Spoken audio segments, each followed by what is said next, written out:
Well, welcome everybody. We are at Full Beard Brewing Company here in Timmins for Beer and Bullshit again this week. We're doing them. We're starting to get consistent again. Yeah, Jay. episode 38. Yeah. So myself, Corey McGee, with Jason Boissonneau, and who are we joined by tonight, Jay? Who are we joined by tonight? Yeah. Well, I'll let you. Let's throw that off. Let's throw it to Jay. All right, Jay never does the intros, but so he cuts off the entire intro. And oh, by the way, now go ahead. Yeah. So today we are joined by newly elected and also recently married. Yes, Michelle Boileau for Ward 5, right? That's the ward that I ran and didn't win in. Yeah, that's what that one. Failed. How soon we forget. Failed. Oh no, we don't forget that. So Michelle, how's it going? Good, very good, and thank you for doing a little shout out to my husband. He was looking forward to watching. Was he looking forward to watching this? So it's really nice that you mentioned that right off the top. Well, now we've got a lot to live up to. There you go. So we're gonna have some fun here tonight.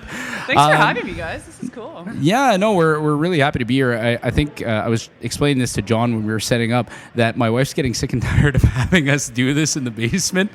Actually, I shouldn't say that. I called it. I was trying to be a nice guy and just not and take that away from our home and allow our kids to sleep nicely and all of that. And that's his why we're wife hanging out knows in the that's breweries. BS. We're already starting off with the BS portion of this. You want to get rid of the drunken debauchery in the basement. As soon as you said full beard, I knew it. I knew exactly why. So we're excited to have you here. I'm pretty excited that you were elected because I think this was a really, really symbolic election. We ended up having a lot of contentious issues happening on the front end, and now just it seems like we had a bit of a wave of new people come in, new blood, younger people come in with a different perspective, and I don't know, like I feel like I want to pick your brain on so many things tonight because we've talked about politics on this podcast for last century. It's become a politics podcast. It's a politics podcast. A local and somewhat provincial, but mainly local. We do that. Yeah. So we're wondering. One of the things that we've sort of been tossing around as a subject to kind of get started and how we would approach this discussion is just tell us a little bit about yourself and your background. What kind of got you in community interests and so on. Okay. Yeah, throws all the questions at you in one. No, that's all. No, it's just like especially they never weird. told me I was a good interviewer. No, no one ever did. You're right. That's true. Well, to respond to your question, Corey, a little bit about myself. Well, born and raised here. I feel like this is the portion that everyone does know, though, because it's all they ever talked about during the campaign. But here, born and raised in Timmins. I've always been interested by politics. It's just something that I've always kind of been into. I was always kind of nerdy like that and stuff. And I mean, nerdy but not nerdy because it also played, into my social life as well. Student council in high school and leadership camps and all that kind of stuff. So it's kind of just innate, right? Since I've been back in Timmins, like I've said many times on the campaign, I just felt like I might want to get in. I was always kind of up to date with municipal affairs through my work. I always had to stay current on what was going on, not just in Timmins, but also in the region and stuff. So, and I knew how it worked. I understood how it worked, had the qualifications, had the background. So when when the nominations were open again for this election, I had kind of debated a little bit and then just mentioned it at a dinner party and everyone was super gung-ho. And I went home that night with like 7 or 8 signatures out of the 25. So I was like, I woke up the next morning, I was like, maybe I should actually give this a try. But I figured if not me, who knows who, right? And I felt like I could do the job. So I might as well, we say we want younger, all that kind of stuff. I feel like I could do it, so I should try. Yeah. Did you see anything that was happening that you weren't fond of, and you want to, you know what, this is something I want to address and correct? Very broadly. Like it was more just the kind of things that the city was starting to focus on. In the last 2 years of the term, I was seeing things like the social issues, but then also the potential, and we were getting so hung up on various topics that we shouldn't even just let's not even give it any airtime. Hung up. We're getting hung up. And what's so nice is that, like you were saying off the top, that it's like a breath of fresh air. This election's been really nice, and I really feel like it's finally all blown over. You know, Yeah. like I can't wait to get started. Yeah. You know what? I hope you're right on that front, because there's some part of me that's a little bit pessimistic about about how the public's going to react. I mean, I feel like over this past term we saw a bit of a different side of opinions in Timmins. Like the public opinion, there was a side that it was very divisive, let's just say that. So I feel like this council coming up has got a challenge in front of it to really unify people and get everybody, like, you're never gonna get everybody on the same page, but to gather that public support. And you know, if I'm going to throw a bone out there to the people who were really against our last council, the one thing I got to say is they had a point when they said that there wasn't a lot of garnering of public support for a lot of initiatives that went forward. I may personally agree with them, but you know, you got to be able to sell that, right? So how do you see that kind of particular challenge, and what approach should council take to tackling that? Like, already I feel like if it had gone a different way, we'd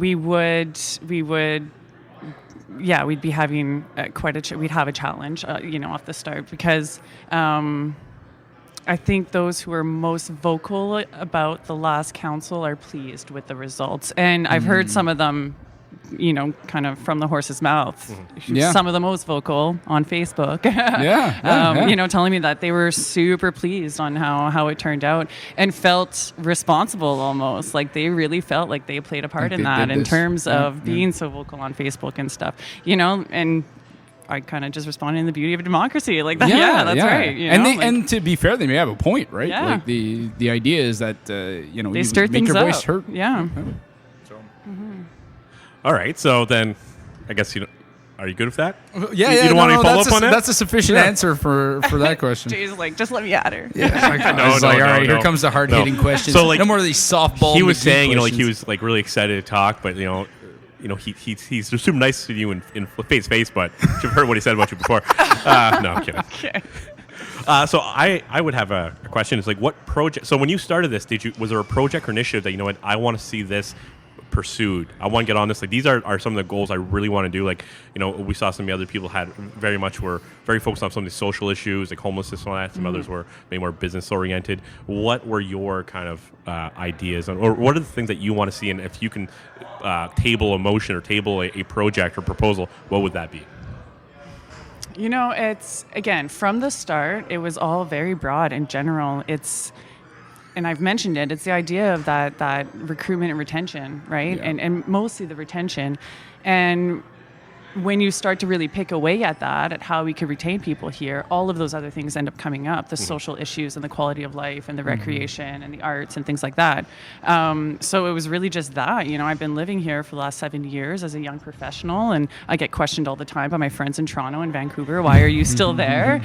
And like, I see something, you know, I really do. Yeah. So it was really just the idea of fostering that and being a voice to be able to really work towards that and not lose sight of that the point is to really try to see some growth in Timmins. Yeah. There's some part of it that seems to me like, because as also a person who's lived here as an adult, planted some roots, you know, growing a family, there's more to it than it just being my home since I was a kid. Yeah. Right? It's you see something about it that just you're not so excited to just, I don't know, the proverbial like leave your one horse town type of thing, right?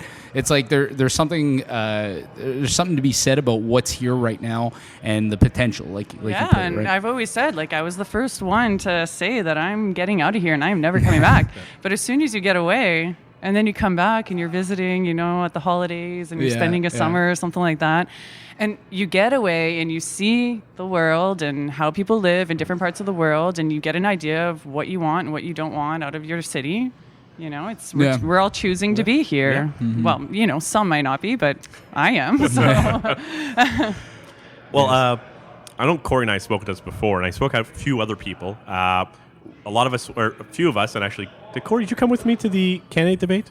No, I didn't. No, you didn't I was at the mayor's debate. Mr. Belanger came with me. Yes. But I did speak with a few people, and I do got to comment on one thing. And it's actually a good thing. I'm not going to be crapping on you. This is a post hoc criticism. No, I got to say, and I was very impressed, is that and I maybe it's also a bit of a dig on some of the other individuals who may not have got in or didn't do as well, is when it came to every question, you and I would actually say Mrs. Murray both had answers essentially to every question, every subject matter. So you had something, it might not have been very something specific or something, concrete, but you had an answer for each thing, where I found that some other visuals, when they were asked, X or Z or Y, it's like, what do you think on that? And they would say, well, and they would try bringing back to their main what message. they had messaging and on, yeah. I understand having stuff in your message, but you did have very good answers. And I got to say that, I've seen very thought out, and I guarantee you, if anyone saw that debate, you came away there as one of the top ones for sure. Thanks. I mean, that's a lot of the reaction I got afterwards. I was stopped in the grocery store by a complete stranger, just kind of interrupted. Andy and I were trying to decide what deli meat we were going to get, and it just came up, be like, excuse me, I have to interrupt. I just want to shake your hand. I saw you at the debate, and you did great. And I was, that rhymed. That was cool. And you did great. So it was really refreshing to hear. I think after that, I really felt like I might actually have a chance, in terms of the whole election. But it was all very candid. I tried to prepare as much as I could. I tried to anticipate what kind of questions there would be. You have an idea. But it was candid. It was like, as other councillors were giving their answer, it was making me think. No worries. Making me think of things, and I wanted to engage in the conversation, right? And I think that's another big part of why I kind of decided to run for all of this, because I wanted to engage in the conversation. And I always said that, like you ask, what are you going to bring to the table? What motions are you going to bring to the table? I'm not sure. I'm still learning. But I want to bring all those perspectives to the table. I just want to make sure that we're thinking it out, all the different scenarios and all the different impacts that it could have, our decisions. And see, I find it very interesting and refreshing that like somebody is not necessarily having to come to the table with all the ideas, all the answers, right? Like, anybody who's sitting here expecting that council is going to have the answers for like Porcupine Lake and know all the technical solutions to all that is unreasonable. And I don't think most people really expect that. It's just it's nice to have somebody who's not going to act as though that they're like, this is the way to do things, and if you just elect me, I will have I'll be able to fix the city, right?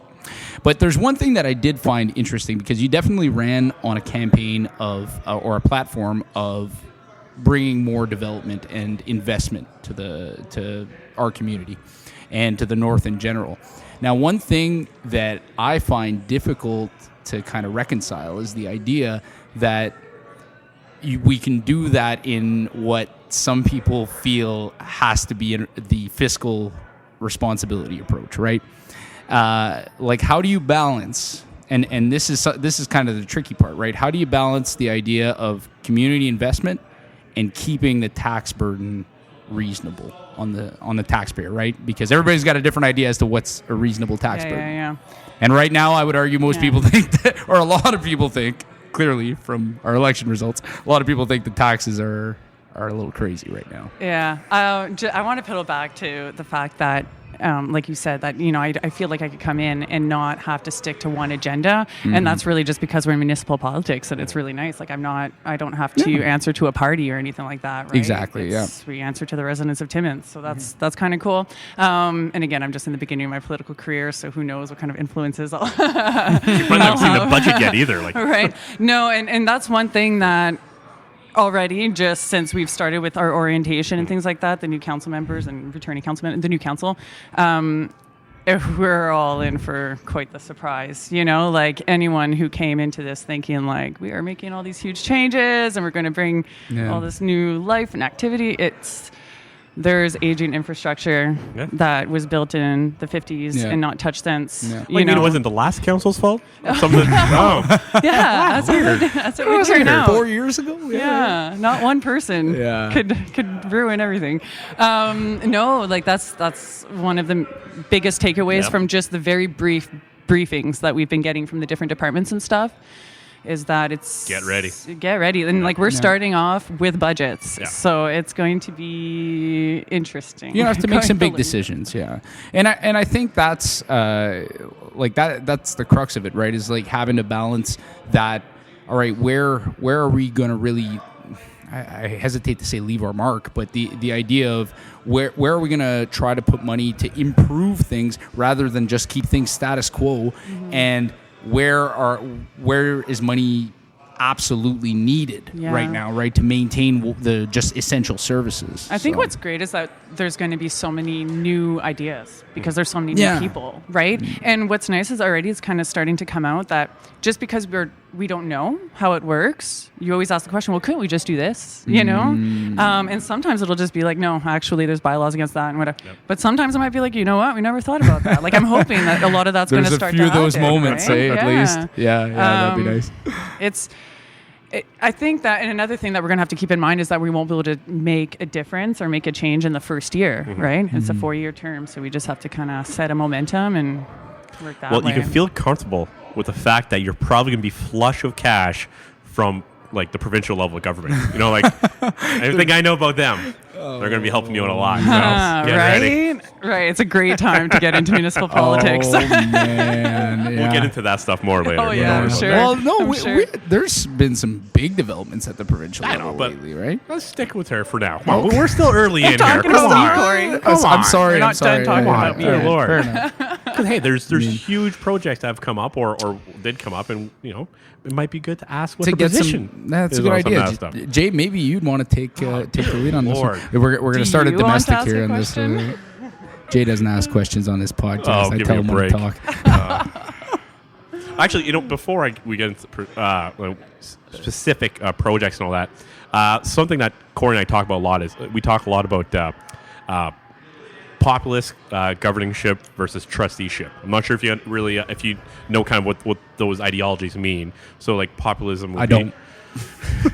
So populism. I'm sure some of our viewers don't.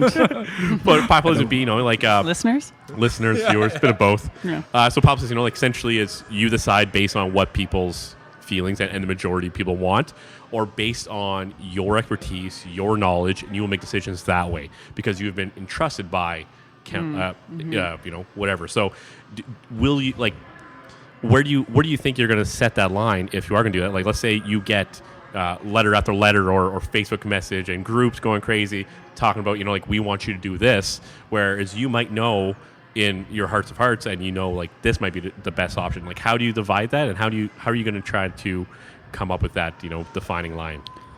Yeah. Luckily, I don't have very many contributors that I have to stay accountable to. No party, remember? There you go. Thanks. Why were you guys talking about the fact that you didn't get an invite to my party?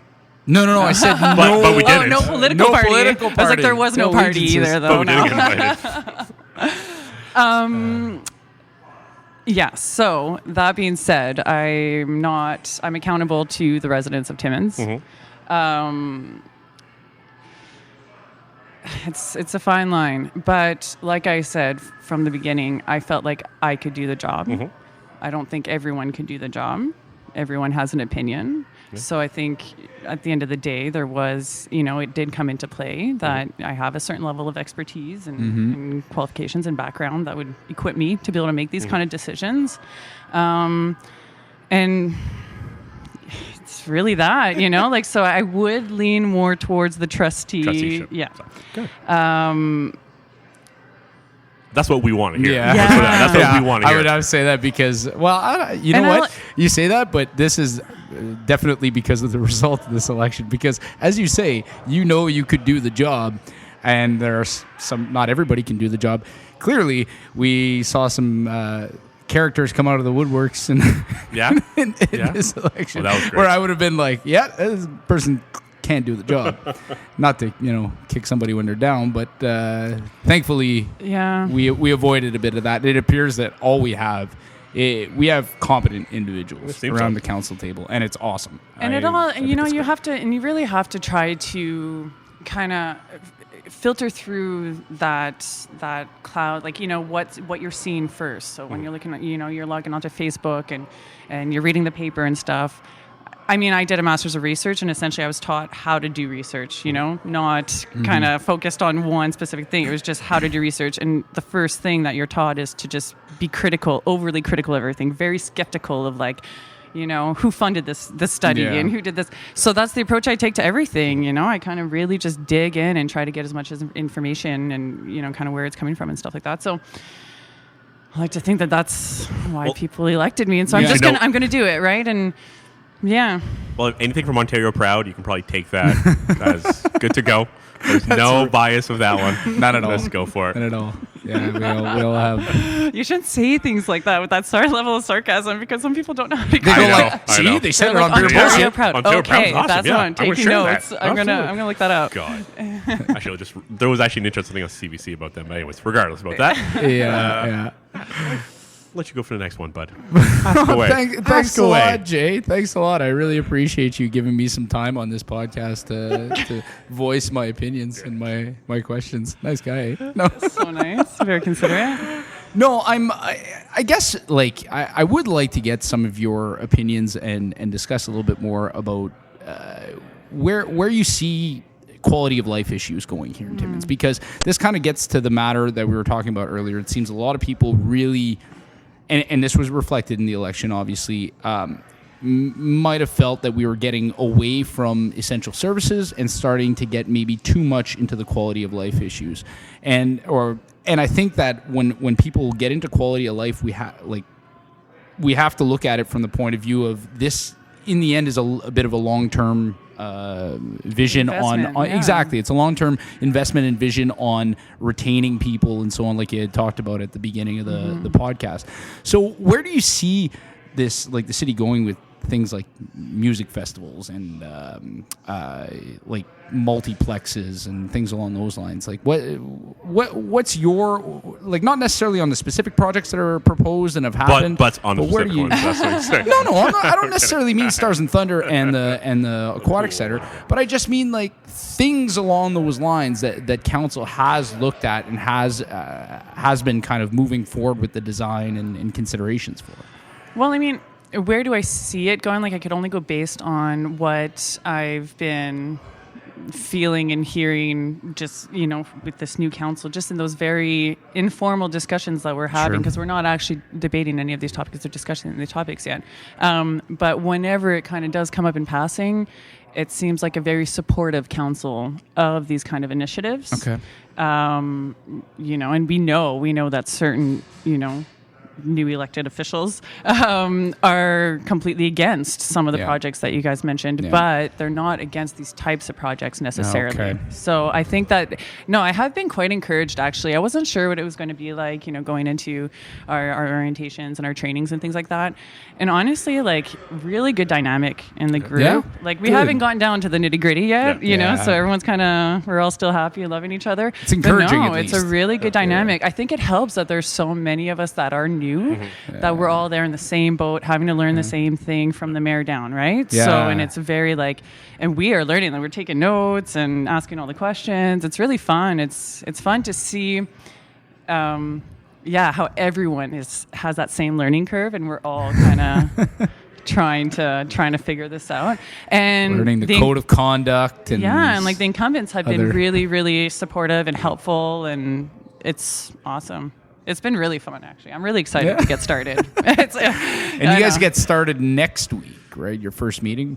Is it a first meeting or inauguration? Inauguration is next Tuesday. So inauguration is just nothing happens, but you swear in or whatever. Yeah. And you're good to go. We meet up beforehand for headshots. There's going to be Couple the drinks. official photo, right? Pass the flags around. Yeah. No, there's going to be the official council photo in the chambers just before the meeting. And then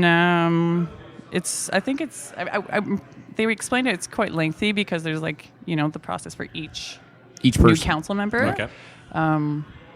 Essentially it's just that. And then there's it's going to be live streamed to the Senator Hotel. And there's actually an event going on at Senator Hotel because we're limited on space in the council chambers. I could only invite one guest, and then I could invite 4 other guests to come to the Senator Hotel and kind of be there for the celebratory party after. Right. So, did you guys receive your invitation? Good, it made it. Nice. No, I'm excited for this to kind of get started and to see what's going on, because I don't know, at one point I think a lot of people kind of suffered from political fatigue over the last term.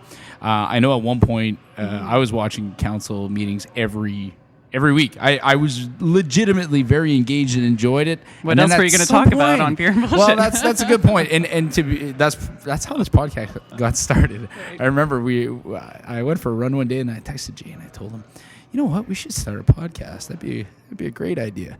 And here we are, 30. People need to hear all of this later. like good content that we're coming up with. Yelling at each other drunkenly. So something good did come of the last council then. Absolutely. That's awesome. Beer and Bullshit Beer and came out of the last council. A lot of good things came from that It's council. like, thanks a lot, Steve Black. No. I'm going to change that up now. What's that? I'm going to change that to somebody else now on council or the mayor. I used to always like pretend, like you would hear stuff a lot of states like, oh, thanks a lot, Obama, and thinks something wrong would happen. Yeah. So I always just said, and all Steve's fault. Yeah, I told Steve about it all the time. Like I would say, oh, thanks a lot, Black. But now I gotta go with something else now. Yeah, you'll have to give it a couple meetings and see we who's gotta going to wait be to the see. new. Yeah. Oh, geez, it's going to end up being me. Yeah. Thanks a lot, This is gonna Boileau. be funny. Yeah, we're gonna be looking back on this in like 2 years from now. We're gonna be going, yeah, who'd have known we would end up as political adversaries, just talking shit about that Boileau on council. No, yeah, I'm you know coming what? back in 2 years. I feel like to some extent it's going to be a bit of a letdown on that front because the way that you're talking about how everybody's so new and nobody, or at least it appears to be that nobody seems to be wanting to engage in this kind of bitter political fight back and forth. One camp versus the other, right? And in So some far. ways I'm a little bit bummed about that because hear that we're everybody's getting gonna be getting along. along, holding hands, and No fights on the singing playground. hymns. Yeah. No, but I mean, it's Yeah, sure. Like I Yeah. said, we haven't actually been allowed, let's say, to really get into it. No, there's been a couple, you know what the problem with Timmins is, or what about the seniors that have kind of just that have come up. come up and then just been, okay, it's, we're not actually discussing that right now. So Oh, really? Like that? It's come up in It's discussion starting. with some individuals who were elected, like councillors. yeah. Wow. So, all right. Well, maybe we will see some. I'm telling you, we're all heated ready debate. to get going. No, and you know what? I think heated debate's important. We've said that on the podcast too, even with the dynamic that went on within some of the councillors. Oh, you're gonna go. Well, she looked at me. And All right, Jay's gonna go get us a refill. This is a very informal podcast, by the way. So I mean, if you need to use the great. washroom, if you need to go do anything, Okay. there's really no. You've got like a black screen that you put up or something? No, or we not just keep even? talking. This would happen all I'm the wondering time. though, like, do I keep talking about what we were just talking about without Jay being here? or That's do exactly what we do. exclude him from the And then we come back, conversation? and So- then I told Jay, Okay, you better shut your. All right, so he's back. No, Anyways. yeah, we're all getting along, but like I said, we haven't really, we haven't gotten into it. But in those times where it did seem like we could have gotten into a discussion, again, it's just Time and a place. we're learning, and often, we end up finding out more information that it kind of answers that. Oh, yeah. it's- yeah, we're all just learning. So right? everything So- seems, and you know what? This it might end up being a letdown because I don't know. Like I clearly He have just never wants been to see us involved all in. fighting It's right from the gonna- get-go. No, but I've There's gonna be clearly, fights. Come I've on. clearly been not been involved in municipal politics in the sense that like I've never run for office or anything like that. Never had a peek behind the curtain. So the idea of like people, this idea that you're gonna ask a question and everybody's gonna have an opinion, and then somebody's just gonna come and go like, yeah, actually, guys, like this is not really how this works, right? Or you can't do that because A, B, and C. It to me kind of like subverts the whole idea. Like, why would people be yelling at each other on TV then? Well, right? and that's one There's just thing like a legitimate reason why you can't do stuff. that we are learning, and it's the returning counselors have been advising us to make sure that you do your homework beforehand, that you're doing the reading, that you're asking the questions beforehand from your different department heads, so that when it actually does come to the council table, we're not asking those questions that can't go anywhere that night because they don't have the information with them or something Yeah. like that. Yeah. We've done it all. And if we're asking those questions, it's because we feel like other people are asking those questions, right? Have those questions in mind, even though, I might have found the answer by kind of going to the right department head. I'm still going to bring it up around the council table so that everyone else could kind of hear the question and answer as well. Gotcha. But doing that work ahead of time so that when we're sitting around the council table, that's not where it's happening. It's a 'Cause that's productive not how these evening. kind of meetings Not are wasting meant your to time, go. yeah. And, right? and you make a good point there. This idea because I think that's a big thing that people have been clamoring for, right? Is transparency, accountability, all that kind of stuff. So if you're not asking questions at a televised council meeting because you've already asked those questions beforehand and they've been answered to the point where, like, okay, it's pointless for me to kind of continue with this, but you still have to ask those questions while you're on TV because people want to know that you have asked this, and people need to hear the answer from the department head to say that you can't do something. The question right? will be asked the very next day in the newspaper or on Facebook, and it'll be the headline. It'll be why, and but we'll have already found the answer or something. So you want to make sure to verbalize that. Sorry. I'm thinking of certain things. You're looking forward to the media coverage of this council, aren't you? I'm because when you said it'll be the first thing in a headline in the paper or on Facebook, and I'm just like, oh, all the headlines and things that have come through. Like, I don't know how many times where it's like aquatic center debate turns to heated discussion and blah blah blah. Turns into a hot tub. Oh my god! Yes. Nice. That's good. That's I'm good. happy you said that. I hope there's some of that quick wit around council table too. Well, I don't know how many people know this. I think you guys know this. I've dabbled in amateur stand-up comedy. No. I think I knew You that. didn't know I didn't that? know that. I'm pretty sure I That's knew that. awesome. Yeah. Okay, so So I've done that. So clearly and you I'm will be gonna a great have to, I'm politician. going to have to remind myself, that there's a time and a place, and just because I have a microphone in front of me doesn't mean I have to make a joke. Yeah. well, feel free to make as many jokes as you want. This is going to be tonight. my outlet. I'm just going to keep coming on beer and bullshit. That sounds good. We could have you as a regular guest, absolutely. And we'll call you friend of the show. There you go. A friend. Yeah. Well, we've had some other comedians, or one other quote-unquote comedian. Yeah, quote Adam unquote. McIver. Quote-unquote, Adam McIver. Oh, we had McKay. Come on. Yeah, Adam that McKay too. came on. Yeah. Talk to that guy. You talked to that guy. Yeah, he had a good. We had a good podcast with him. He beats me to everything, though. He beats you at everything. What? Appearance on beer and bullshit. Oh, there you go. And what else? Stand-up comedy. Clearly You actually not got being me on into council. it, so not being on Yeah, council. there You're you right, go. actually. Eat it, McKay. Take that, Adam. Love you. Should we get some more provincial stuff? Should we? Yeah, shift? I want to hear your take on some of our provincial politics here, because I feel like we need to get to know our new council, like starting off with Michelle tonight, but like one by one, we should get them all in here so we can understand their politics. That's Be awesome. good idea. Yeah. A lot of action at the provincial level right now. There you go. Well, I guess I know something you're probably a little passionate about was the recent announcement by the Ford government on kind of the cutting of the Francophone commissioner and that whole aspect. We went back in time to Yeah. the 19th century. I guess. taking human What rights was away. your first thought on that when it first happened? The French University, French And Language University, cut, the then French the commissioner, whichever. I was upset. I was very upset, especially in terms of the commissioner's position for the French language services, because, that's crucial in ensuring that we're continuing to offer French language services, because it's easy to say that you are, but then to not actually, right? Yeah. And so that person was holding Ontario accountable. So I think that's really important.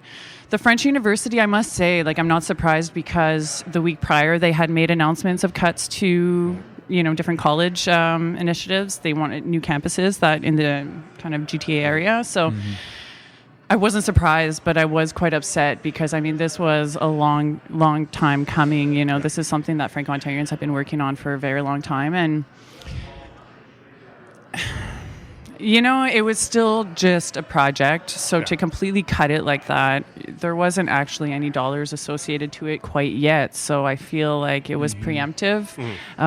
More symbolic than anything. It's totally, they're saying they're all about finding efficiencies, but where's the efficiency in that? Yep. Essentially, it was very symbolic. But that being said, I don't. It's hard. Full disclosure, I work for a government-funded organization, and I have to. But the Minister of Training Colleges and Universities had just made the announcement for the Collège-Barrière campus in Toronto. That's still a go? That's still a That's go. in the Distillery District, right? Yes. Yeah. Yes. But that was also a long time coming. So I just wonder, I mean, that one already had dollars associated. So I wonder if that kind of, allowed it to played survive. into the decision or not. It's just unfortunate because we have French language schools, French language colleges, no French language universities. And I mean, I know personally, having gone to university in French and completed, 60% had to be in French to get, the French diploma, but it was probably more than that, much more than that. I ended up doing a minor in French. It's like that is what prepared me to work professionally in French. Clear, yeah, 100%. Before going to university, I wouldn't have been able to work at the same, level, the same capacity as I had after university. So that French language university degree, like post-secondary, study was very important. And especially in this global world, we could say that we're bilingual coming out of high school, but there's no way that you could actually sit around a business table, an international business table, and start doing negotiations with someone from French-speaking Africa or someone from France, right? It takes that level of education. And I came out of university completely bilingual, able to write. Well, I mean, I continued my master's, I wrote my whole master's dissertation, 130 pages in English. So I'm still able to do that. I'm still just as good in both, languages. Yeah. So it's really unfortunate that we're just stifling those opportunities for our Franco-Ontarian youth. See, that this is, and again, just as somebody who's got a fair level of ignorance when it comes to this topic. So I'm ignorant on this. Let me speak about it then. Let me speak about it. No. It's more questions, right? It's what are podcasts for? Right? These are discussions, right? Unedited discussions. But that idea, the fact that there are still French language programs available at multiple universities, right? Yeah. Like, I question the need and the idea of wanting to sort of self-segregate. It's the governance model. It's what happens is when you've got a bilingual university and most of your students are studying in English, it's a lot easier to justify putting the money towards English programs, hiring English-speaking faculty to deliver those programs, to build up the facilities for those programs than it is for French language programs when you've got half the number of students or less in those classes, right? So again, I experienced it that by my third and fourth year of university, when class sizes were much, much smaller, my options in terms of French classes offered in French were much more limited because they invest less in the French programming because it's not as profitable, right? But it can be. And that's one thing where I really feel like the Ford government, they, I shouldn't say this on radio, but I love that the P represents progressive, They've walked away from that. Yeah, but I forget where I was going with that. It was bringing me to immigration because everything comes back to immigration. No.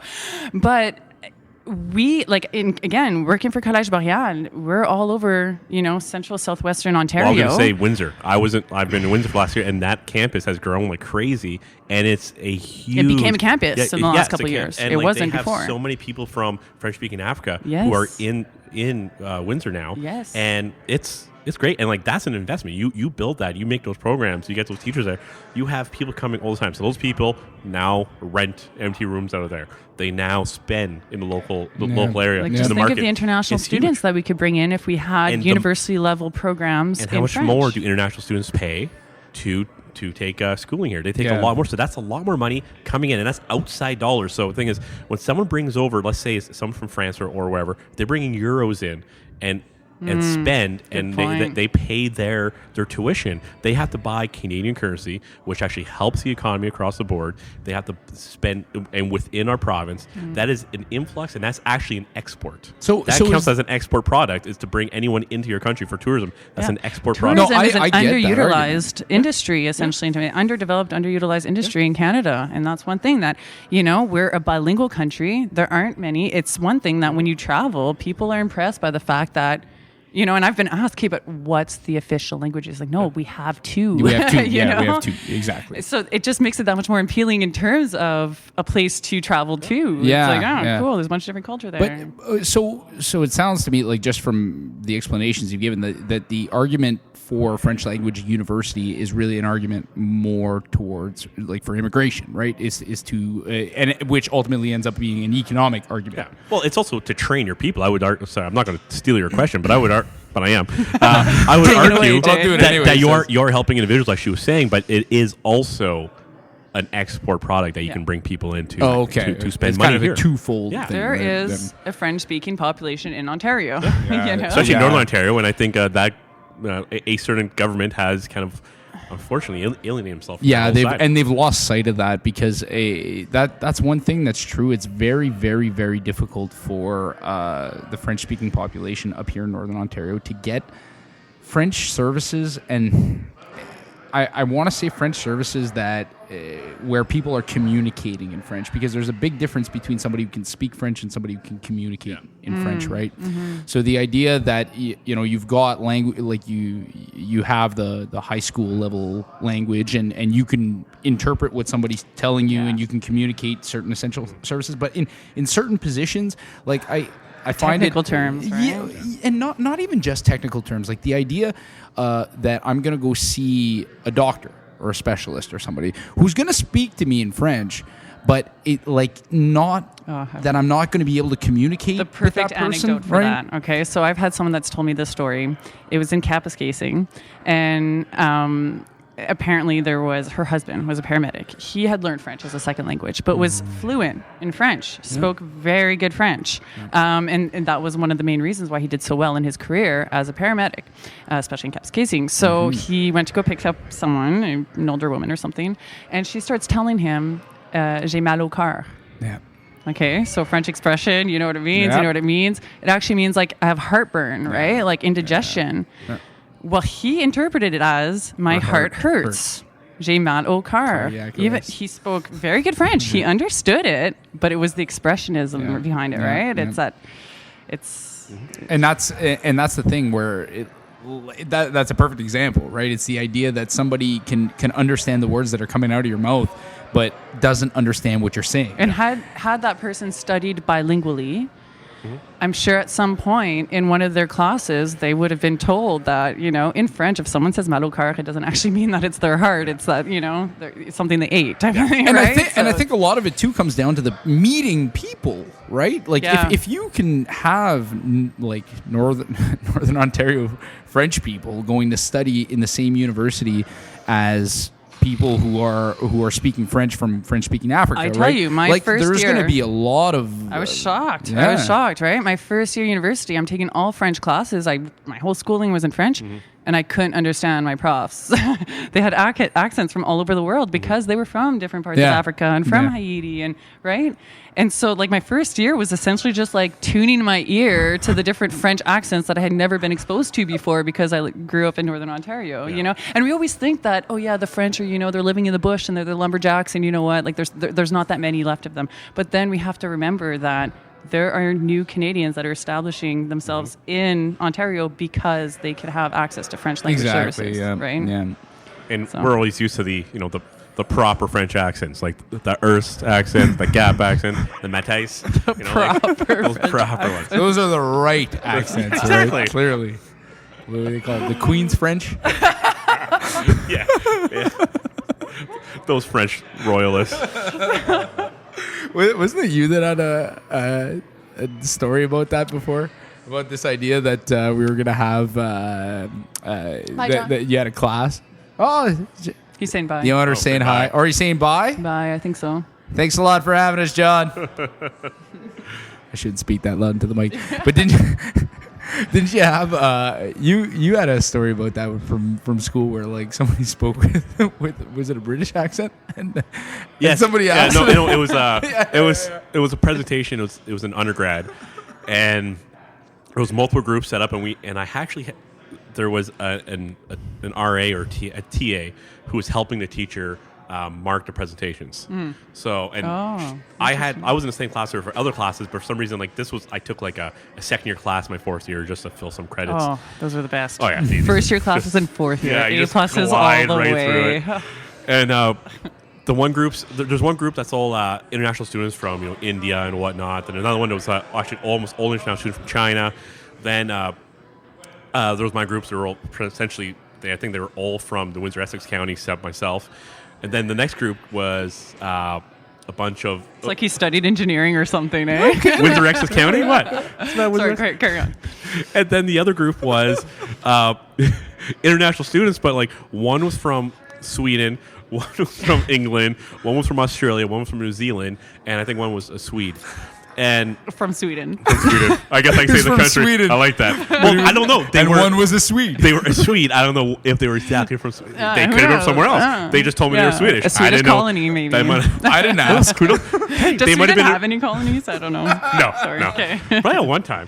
But they present, and this TA, God bless her heart, she's like, you know what? That was a very good present. And they were right after the group that were all from India and whatnot, and like probably surrounding area of the subcontinent, and they that's what it is. Okay, it was very proper. I was politically correct. No. I'm just still laughing about Jay studying engineering. Yeah, that is not what I did.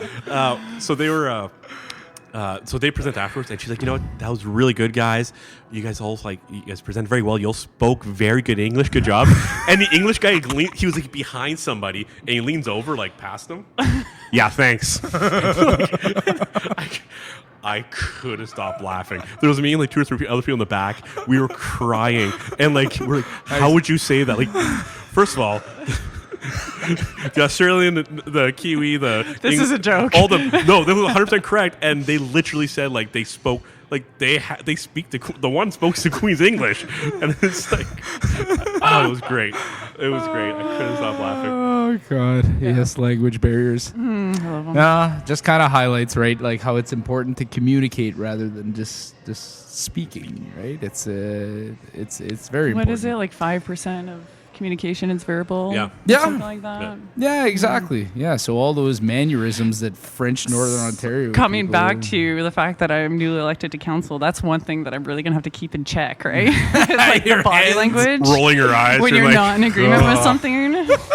Hey, watch out. I'm going to ask you guys to play a poker game in a couple months. I'm totally going to win. I'm going to perfect my poker face after this.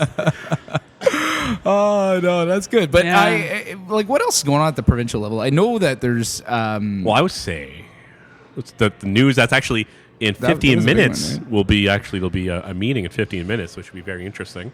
Would be Oh, the yeah, it's a big Unifor one. and GM meeting. It's going to be happening next 15 minutes. So I heard that this morning. yeah, so that's pretty great. The cutting of GM plant in Was it Oshawa. officially announced? Because this morning Yeah. on the radio, it was still just kind of rumors that had leaked. It seems like it's No, they closing, announced especially it. like yeah. it's a done deal, but Yeah. it hadn't actually officially come from GM yet. because they had the argument in or the debate in legislature today. In Horvat, I gotta say, if you watch Horvat's debate with Ford, she was on point. She's good. She's never awesome. seen a government rollover like this.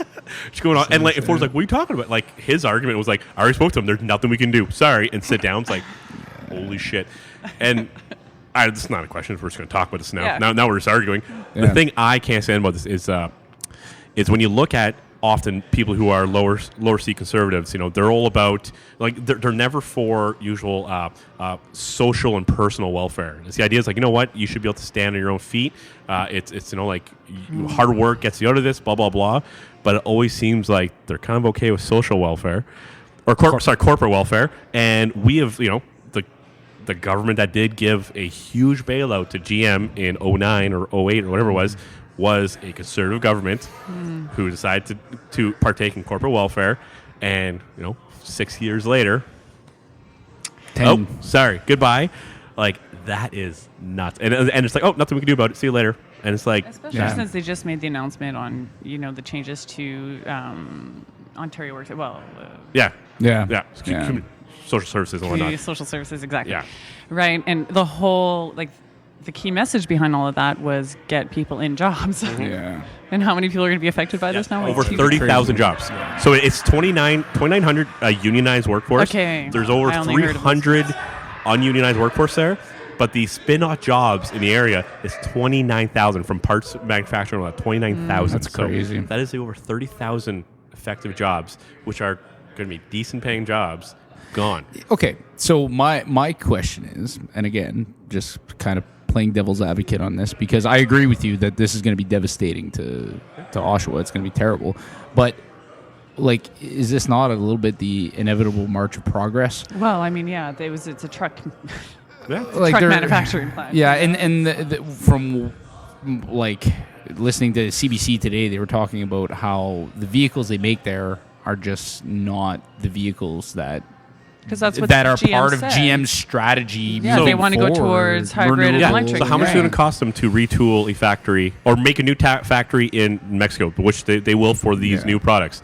How much would it cost to retool that Yeah. factory? And would That was have, my thought. would that have covered the $3.5 billion the federal government wrote off in bad debt last year to GM, saying, "Don't worry about it. You don't have to pay this now." Yeah. No, So and- could that have paid for that retooling? The money that we let them save and not have to pay back, could that pay for that retooling? I would argue probably $1 billion to one factory Okay, could have so- retooled the factory. So what do they do? So what does the government do alternately? It nationalizes GM, I argued takes like, control. I was debating this one argument with John. I say honestly, like, hey, if you want to go capitalist economy, then all right, you have a national boycott to one product, or you do a government funded subsidy to any purchaser if they want to buy a vehicle that is fabricated in Canada. This way, Explain that to me. So if you want to go buy, so in Canada, there's only so many cars made. There's like the Honda Civic, the Nissan Quest or something. I think That's a Whatever thing. that is. That's a thing. the van, the Nissan van, whatever it's called. Sounds like a D&D a bunch- game. The Nissan Quest. There's a bunch of Chryslers. Chrysler's still solid here. I believe the F-150 might still be made here, and a few other ones. So like, let's say, all right, you know what? You purchase one of these manufactured in Right, Canada. like a contracting company or Yeah, something. Your sure. fleet's Oh, Canadian made. no, even then you, get an as a incentive. person, Oh, you personal. get to That'd be put cool. in for a, let's say, a $500, $1,000, rebate on that from the government on that. So guess Look what? at him putting that MBA to use. Eh? So instead of giving money, and actually, John Blanchet came up part of that idea. Oh, I gotta say. okay. So Credit where I'll credit's give- due. I'll give- Yeah. But no, we were arguing about. So it's a bit of a punishment.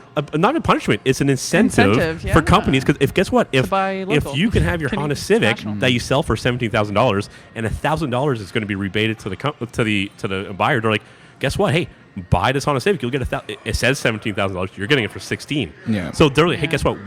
Our cars that are manufactured here might sell better. Yeah. So guess what? They might be more willing to build here. Yeah.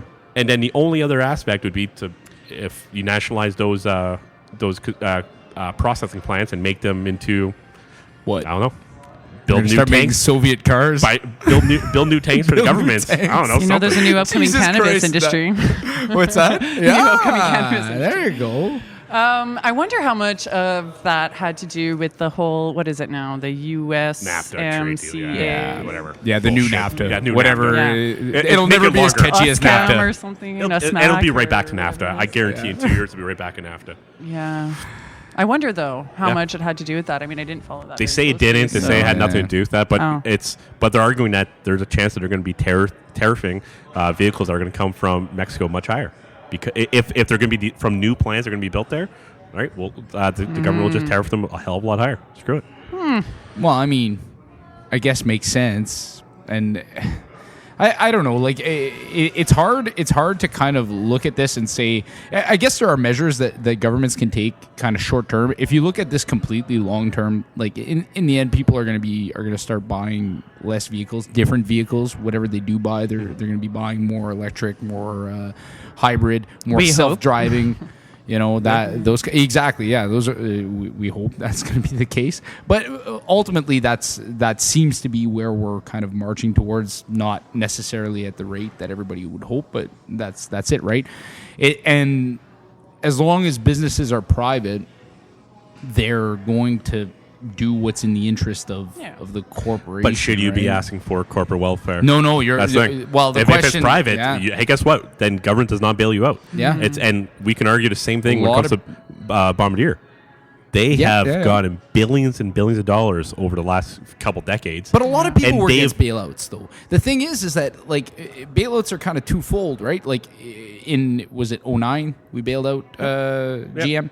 Okay, so the Harper government bails out GM in 2009, and to the tune of it was insane. $13 billion. Was it? It was the largest. I heard this on the radio today. Largest line expenditure in Canadian history after the Second World War. Oh, wow.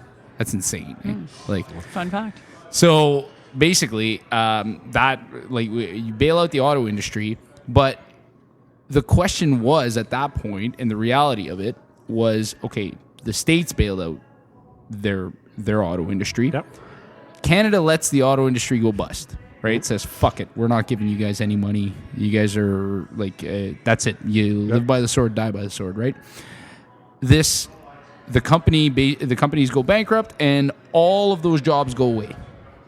Now, like especially in 2009, with the economy the way it was, that basically flatlines everything, right? Like now suddenly your country's in a very, very shitty position, very high unemployment. You know, like what? So what's you're the? saying you have to do it because you have to compete with the states. That's what you're saying, right? Well, I don't know. Like maybe like what's the alternative? I would say that I am the guest on this show. Yeah, please speak. You know what? Fine. No, I would say no. Okay, turn your mic off for a second. No, but you make a good point in the fact, like it's almost warranted, and it would depend on what the cause of the economic downturn was, and often it is a result of government decision making, and policy making. And so I'd say if that was the case, that policy was put in place, and then you ended up seeing the economy either stagnate or kind of regress, then a bailout might be warranted, right? Because it's but so my only argument with that, or against that, and against you, so look at you, would be, so when it comes to what you're saying, bailing out GM because of government decisions that made this problem, let's be honest, 2008 GM over many years built the worst product possible and actually put themselves in a problem. They put themselves in debt and put themselves in a position where they were no longer able to fund that debt, so they had to get bailed out for their poor decision making. But when you're saying, you have to make a decision, because guess what? If we don't do it, they're going to go to states. We're not going to have that opportunity. But we're comparing apples with oranges here. This current issue, they're not looking to be bailed out. They're making a business decision and deciding to shift production from one area to another for economic reasons, which, earlier when they had economic problems for their decision-making problems, they looked at the government for help, which we gave them X amount. Yeah, it was X amount less in states, but there was also X amount less built here. So we build them on that, but then they turn around and literally to a year after their agreement say they would stay in here for X amount of years, they say, all right, we're out now. We're moving. We fulfilled our contract. You also gave us not only $13 million bailout, you also wrote off $3.5 billion, which would be, I think you'd argue that you're coming up to $16, $17 billion in bailout at that point. So, you're adding that. I would add that on because it's stuff you don't have to pay for anymore. You receive the money and never have to give it back. I would say you kind of doubled up on that. So is the question, so is the alternative then that the bailout comes with more strings attached? I would say, basically with more obligations. Yes. No, well, then I mean, I don't think I have a disagreement with that. I feel like the bailout in and of itself had to happen at the time that it did happen, or else there would have been a shit ton of people lose their jobs in really bad economic times, throws into a depression, right? Whereas I've been thrown into depressions often, no. Very often. Just listening to re-listening to these podcasts, going like, "Oh my god, I can't believe I asked Charlie Angus what size of pants he wears." Did you actually? No. Which we should have. It would have been hilarious. It would have been great. He would have answered. So He's Charlie, a pretty skinny guy, though. I'm gonna say that's gonna be like a 29 waist for sure. Keeps himself fit. They were 32s, but I scratched off the 2 and wrote 31 in. Okay. No, Seinfeld? All right. No, No, I don't remember that one. I like Seinfeld, but I don't remember Season 7, sorry.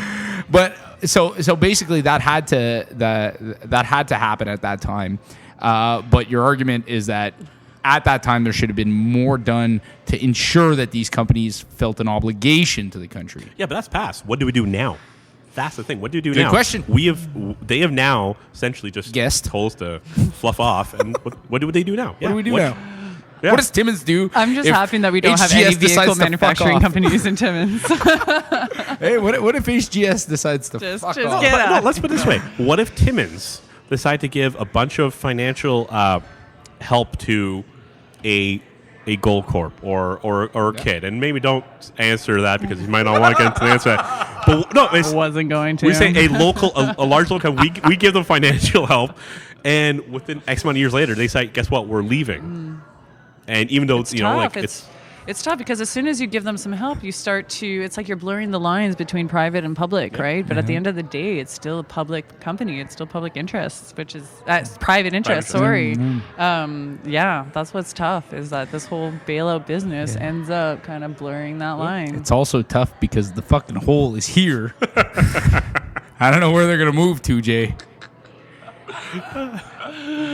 Mexico.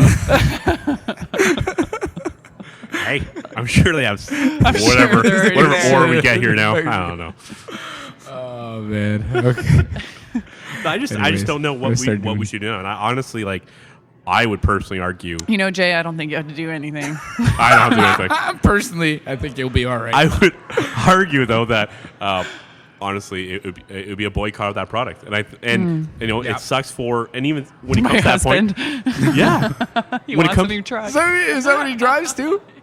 But like say, even local dealership owners and local salesmen, it's like now we're going to boycott that, but that's a fair amount of people across the province. I mean, and you know that's who you should have had on the show tonight. There you the go. owner of the GM dealership in town. Oh, all right, let's back up. Let's go over there. Yeah. That'd be Too rough. soon, Like someone who has no control in it, that'd be tough. Well, it's true, and you're right in saying, like, when people, let's say we were to organize a boycott because GM didn't live up to their obligations, or the spirit of the obligation. Yeah, the spirit of the obligation. Then you are affecting the people who still rely on GM, who have no control over this stuff, right? It's so, like, the economy's so intertwined that it's very difficult to say we're gonna hit it with this blunt item and like make it better, right?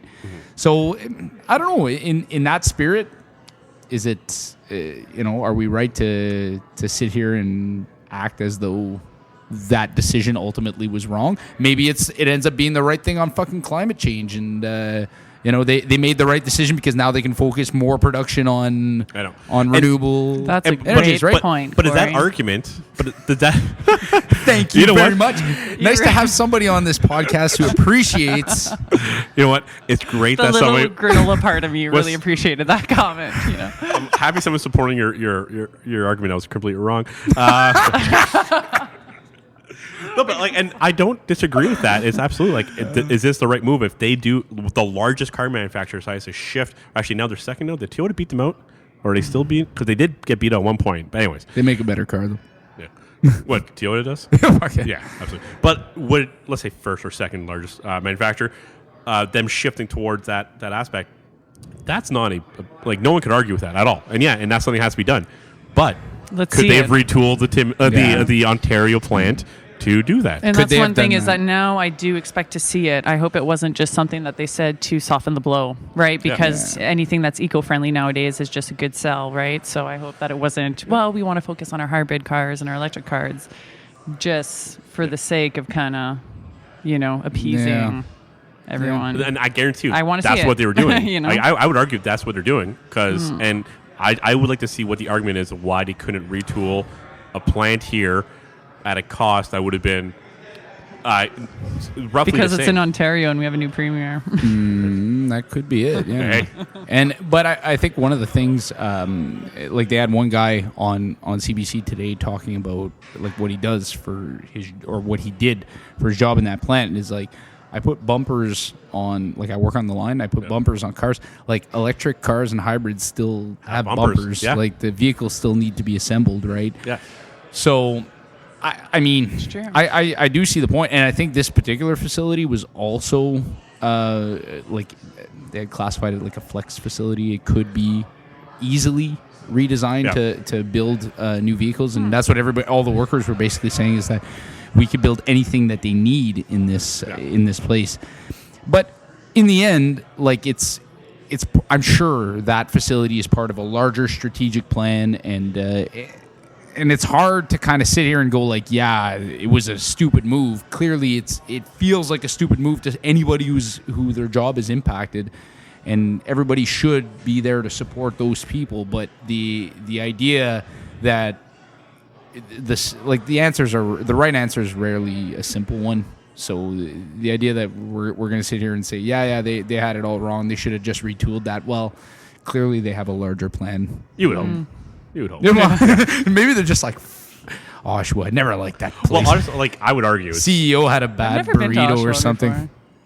A bad burrito. Have we played hockey in Oshawa? In No, Oshawa? he just went to Oshawa, had a bad burrito or something. And was Didn't enjoy like, experience. Come on, gotta close this. Ford doesn't eat burritos, burgers, and nothing else. That's it. That's it. That foreign food. But like I would argue, Ethnic, okay. Nick. Okay. I would say I would argue most of that stuff when it shifted to Mexico is it's the long-term cost of employee expenses. It's not going to be the manufacturing aspect. It's going to be operation salaries is always salary and benefits. And the more you want and the stronger union you have, unfortunately, you become less competitive with other areas. They argue, the experience or the skill needed to get those positions are higher, so there's a trade-off benefit. But unfortunately, most of these large companies really look at the bottom line, and when you've been pumping out a arguably shit product for 50 years. Drive a GM. No, I do. No, you don't. You don't. I was going to say that'd be awesome. Just like fucking thing. Well, let's Keeps just leaving see me this stranded. as an opportunity for Oshawa to reinvent themselves. There you you go. go. Oh boy, that sounds so elitist coming from Timmins. People sipping their fancy craft beer. Oh man. Well, Totally not though, because as soon as a mine closes, we're going to be having the same right. conversation, Oh, yeah. right? What should we do? So Oh, what we do have we to reinvent ourselves. It's We're- going to be the same. that's a good same point. comment. That's a good point. We Underground hydroponics. should. Yes. Yes. It Whoa, doesn't sound as bad. We have all these tunnels. Doesn't sound as criminal as you'd think, but It doesn't sound.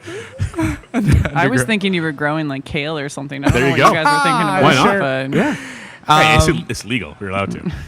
we have rounded the hour and 5 minute mark, so we're pushing on the people are starting not to like us. Well, I think what we're doing is the pushing work. on the business hours of Full Beard Brewing. But On a Monday night. Yeah, on a Monday night.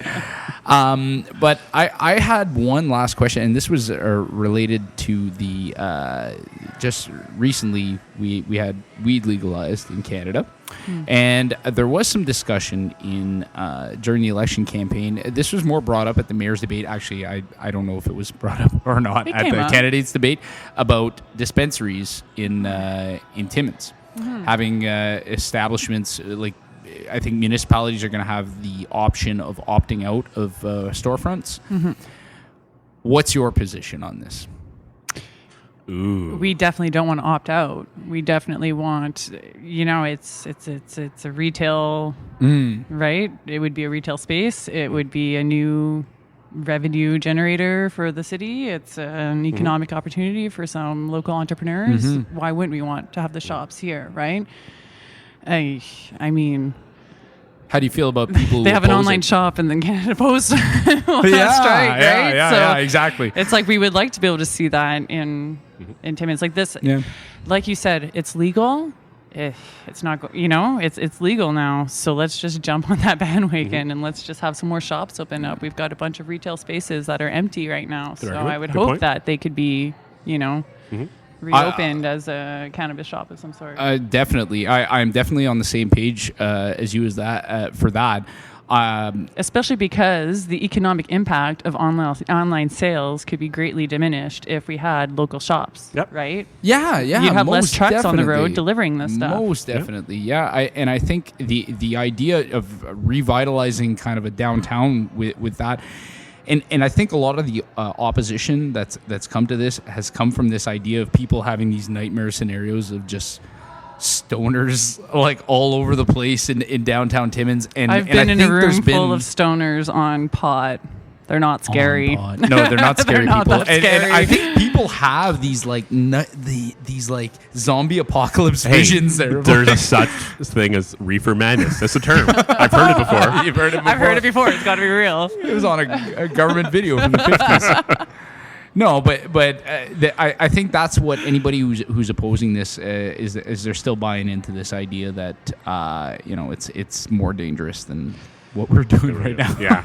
Like, and not, one thing is by legalizing marijuana, we didn't get rid of all of the other illicit drugs, right? No. So those are still, No. they're still being, They're still there. they're still there. What do you make of the idea of this being the first domino that falls, and then we're progressing towards like full legalization? And I'm not saying that they're going to sell, heroin online, but that the Or idea decriminalization of whatever drugs as well. and not just decriminalization, but the approach to how these things are handled, right? That addiction to, let's say, hard drugs like heroin be treated more as like not a criminal justice problem, but a health problem, like a public health problem, right? I would argue that there's no precedent to show that that would happen by legalizing marijuana, that eventually you'll end up seeing the legalization of other type A drugs or anything. So I don't know why we would be worried about that, right? We'd Like be it shouldn't worried, be yeah. a concern. Like we've got countries and states that have legalized weed and, that hasn't and happened. it just kind of stays there, right? yeah. Well, let's be honest. Like, weed was legal. In all intents and purposes, it was essentially legal. It wasn't not legal. Because people, like, the cops had better things to worry about. It wasn't as big as an issue.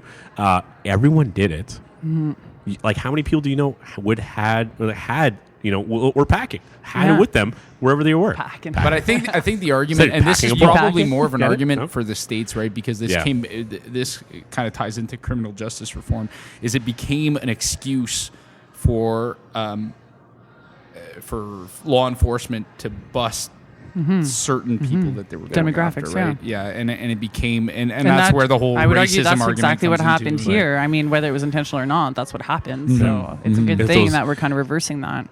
They always identified and went after those white Anglo-Saxons. Yeah, that white kid, he's got pot on him. That's a big thing in the States, though. White Anglo-Saxon, like wasp, right? Yeah, wasp. Wasp. I'm trying to get teased all day. That was a wasp. You Anyways, Wasp. But I do want to say, though, that one thing that we should do, or that we shouldn't be doing, is cutting access to services and supports for people that do have addictions. And that's exactly what just happened in the province with the ODSP reforms. Now mental health and addictions won't be recognized as disabilities. Yeah. And I think that is a is. huge issue. that they So- won't be recognized at all. That's a change that's been made. Like, or is it that further diagnostic? The minister requirements spoke or anything? very generally, very broadly, because it's not, they don't have the wording yet. They don't actually have it written out, right? But Seems weird to essentially, make an announcement. mental health and addiction issues, you won't be able to Yeah. qualify for ODSP. Yeah. Yeah, that's a. So we've got yeah. reefer madness, and then we don't have, supports for these people that are addicted. Yeah, I don't know. I think it ends up. It's a difficult situation because clearly you have to set priorities as a government, right?